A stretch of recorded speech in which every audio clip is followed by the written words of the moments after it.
batean, honetako konzilioa zabata, edo golako konzilio batean, erabaki zuten jaio berriei, bataiak egin eta izen deitura jartzea. Ordutik, ari dira, deiturak eta ez dagozkigun, ez dagozkigun hizkuntzetan inposatzen, behintzat Euskalari. Hau esaten dut, zeren horrela ere, orain gutxi arte izan da. Eta gero horretan oinarritu izan ziren, inposatu egin dizkiguten bi estatuetan, erregistro zibilak iparrean 1789an inposatu zutenean. Hau da, Frantziako iraultza hartatikoena, inposatu zituzten. Estatu eraikitzen ari ziren, estatu inposatzaile horretan, erregistro zibila. Eta, bigarrenez ere, herritarren izen deiturak eta horrelakarren guztiarekin erderatzean. Egualdean, 1895an, justo bigarren gerra karlista galdu eta parte horretan, erregistro zibilak inposatzen hasi ziren. Eta egualdean ere, ergara ederrean, izen deiturak eta jarri. Gu jaso dugu Euskal Herritarrak identifikatzeko lehenengo dokumentua, euskaraz horrenik itzegoena, 1893a. Bilatzen zituztet gero begira da lasai bat ematen denbora bilatu dugu. Eta zuzen ere, nafar baten da uste. Gero 1910an, egualdean, zelula pertsonala deitzen zen inposatutako beste dokumentu hori edo. Iparrean, bestela, 1911an inguruan, zehatzago dago erretako batean, udalak ziren, nortasuna hiriak emititzen zituzten instituzioak.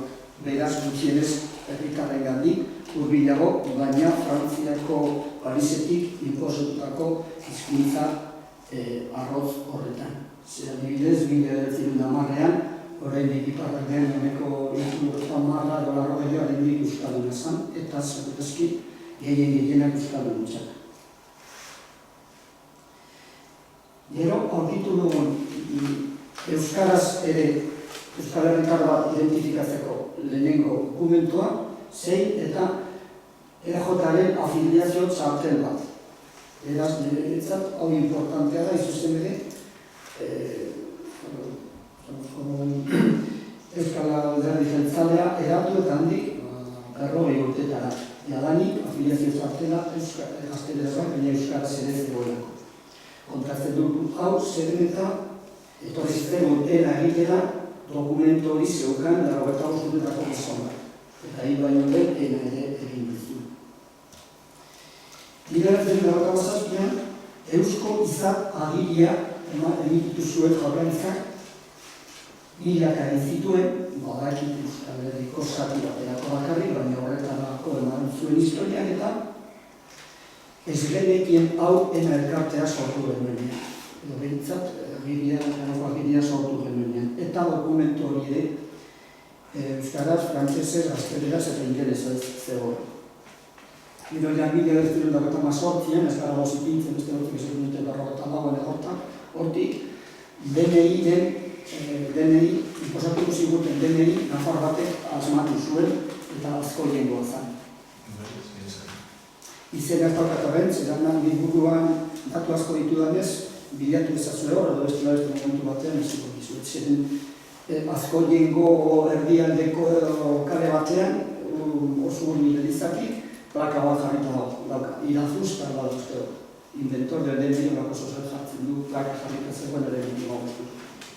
Gero 1956an dokumentua jaso ez dudan arren, nortzuk eta anarkista batzuk, Barakaldo aldean egin omen zuten bizpa, edo iruz palau euskal nortasun egin, ez dakit zelako hartziren, baina euskara omen zeukan idatzita eta hori ere.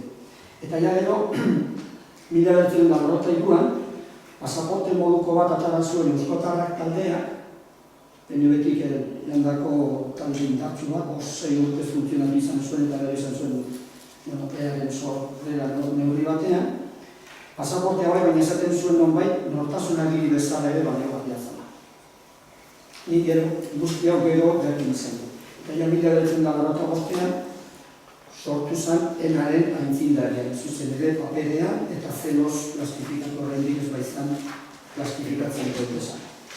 Gero ja, 1999an, kasek atara zuen Euskal Herritartasun agiria, goi horti daukazu ere bai, oso irutara irekitzen zen, oso nire ustez asmatu zuten izenean, Euskal Herritartasun agiria, 1999 urtean hemen Iruñan zabaltzen zuten kalean, kaseketan, urren urtean iretara zuten pasaportean, eta ja 1995an ena berriztatu bat ja atarazan, ja ondo imprimatua eta 2000 ale zabaldu ziren. Eta ja heltzen gara 1997ra, ja orduan proposamena jaso genuen, hain zuzen ere, ena elkartea sortzea. Ena definitiboa horren arte, bada ere, 28.190 agiri banatu ditu. Baita ere, beste 100 agiri, horren inurtetan ditatikona, kanpotarrak direnei. Eta baita ere, beste 700 inguru berriztatu dutenei. Orduan urtero bataz beste 40 inguru egiten dugu, zahartza berriak edota berriztatuak. Eta 2000 batean, nor eta ETA erabakitzen du dokumentu berri bat, eta hori egitea agin. Eta horti sortu zen, udalbiltzaren izenean, naziotasun aitormena daitu izan dutena, 18.500 egitera eduzena, 8 urte bizetan, guztiaz dana, eta urte bere 2000 batean, nori eta Euskadiko buru batzarrak, bere zuzendaritzak erabakitzen du, enaren plagio bat egiten. Plagio esaten dudanean da duzitela jatorrizkoena bat, eta txarto kopiatu.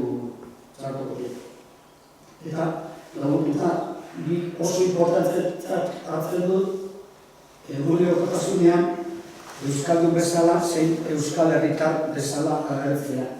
Nafarra edo Arabarra izatearen gainetik. Eta horretarako oso modu errezean, zerriak batzu baituz baduzue, beste batzuk ez eta beste batzuk agian ez duzu ezagut. Oda behin batzen zaituzte dokumentua egiten zein Euskal Nortasun Elkartean ere parte hartzen. Euskal Nortasun Elkarte bezala bi helburu baino sakondu.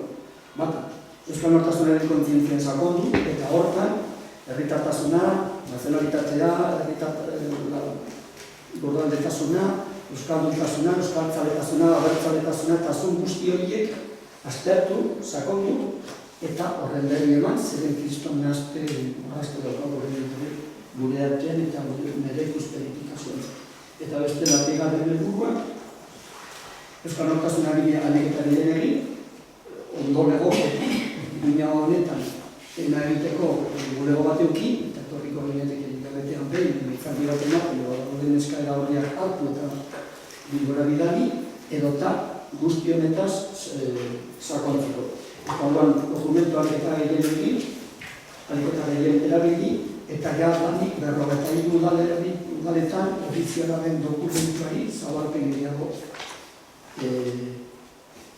ematearen, beraz, hau da laburpena, eta gero gura baduzue, baterak.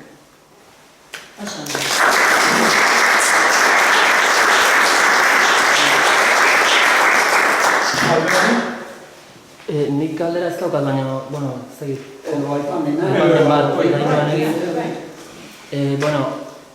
Nortasun agiria bezala, nik ez dut ezagutu, baina, bueno, nortasunaren inguruan, Tomasek bere Navarra Maritiman aipatzen duen bezala, Eusko Autonomia Erkidegoko hiritarrak pasatu gara izatea, Napar nortasun izatetikan, Kastilla konkistatu zigun, eta Castellano izatea. Eta Castellano izatetikan, Bizkaitar izatea. Bizkaitar izatetikan, Kantabro izatea. Eta Kantabro izateatikan, pasatu gara, oain Euskaldunak izatea. Esan nahi da, azkenen, hainbeste gudu, konkista eta inbasioren ondoren, pasatu gara, gure nortasun propioa izatetikan, zela, Napar nortasunak izatetikan, gaur egun Euskal Autonomi Erkidegokoak, esaten ditut, ez Nafarroa garaikoak. animatzen zaituzte, berako, edo, baldin bada, nabar, nortasun horretan sakontzen, erantzun behar dut horrengoa esanez. Autonomia estatutuan, gero, zertarako bat duzun arren, hau da, Euskal Herria izen ofiziala ere, erabiltzen ez da, komunitate autonomo horretako autonomia estatutuan agertzen dela zehatz-mehatz. Euskaldunon kondizio politikoa dutela bertan residentzia administratiboa bakanean. Nafarroamenduan ere agertzen da atzeko bat. Tienen la condición política de Navarros, ordan berez, legean, gure ikuspegitik eta gure praktikatik Nafarrak izatea, euskaldunak izatea berdina den aldetik, jasota dagoela dauden legeetan. Eta ez gara horretaz fijatu, eta ez dugu ere hori erabili. Hori gertu esan nahi, lege horiek erabili behar ditugunik, baina aprobatzatu genezaten. Eta bestetik, gertatzen dena da, Euskal Herriaren autonomia estatutuan gazteleraz esaten duela tienen la condición política de vascos. Esto esaten la condición política de euskaldunak. Aurreti eman genuen gogoz gainera etxuten egon gara, Inglaterrako adibide moduan, ez dakin hori moduan, eta ez dakizen bagauza oso urrutik, eta orduan gertu dagoenean Bizkaian eta Kantabrian oso gertu naiz. Oso gertu dago, eta ni publikoki sortu nuen. Hiru kolorea da, zer da? Baita ni sentitu naiz horren beste Bizkaitarra, horren beste Kantabro. Zergatik ni erdigunean nago, jaio nintzen, da enkartazeia. Eta horrez eratik nire aurkezpena egin nuen moduan, buruak, zer garen horrengo herrikoa, eta nor gara bakotxa. Bakotxa gara nor garen hor, eta ni badakin neu naiz. Eta neu naiz ostean datorrena, obligatatasuna, nortasuna kasunetan, nazioia eta hori. Orduan, nola nahi dugu konparatzen beste herrialde oso ezaguna dirudi, bate bez Inglaterra, egia apartemen Inglaterra, dana imposizioia ingles leku guztietan, eta orduan, zer nahi du honi buruz entzuten, nire eraman historikoki Inglaterra imposizio handia, eta jarretzen dago haimenpean. Mira, ¿eres Serkia? Bakarrik izateko da. Hemen ez da torri gau, baina ponentea izan da, eta ni ados dago. Jose Luis Ardozkiak bidanetakoaren arabera, etimologia hausi izan daiteke. Baskonia, Baskonea. Basokonea, Basoko enea. Osea, euskaldu hitza da. Hemen agertzen da, Basako euskaldunak etimologia, Basoko mendialdeko edo montañez ez dela esan da, egungo eusko basko. Nafarroko erregea ere, Nafarroko soilik izan baino lehen, rey de Navarra y de las montañas. Eta baskonun, erromatarrak, esango zuten baskokoak, basoko da oso logikoa, porque betzen la lur zegoen. La lur zegoen, eta bizitzan basoan, mendian, zaban, basoko izatea normala zan. Gauza bat ni urte askotan, eta oraindik ere, ez naz baskotzat rebindikatzen. Euskaldun bezala. Eta euskaldunak direnak euskal herritarra zera. Agian ez bai da gauza berdina euskal herritarra izatea edo basko izatea. Euskaraz gauzak asko sabriago azaltzen bai dira. Eta hori erdaldunek ere zuen ganatzea eskatzen duzu. Ez da daraz egiten jaten.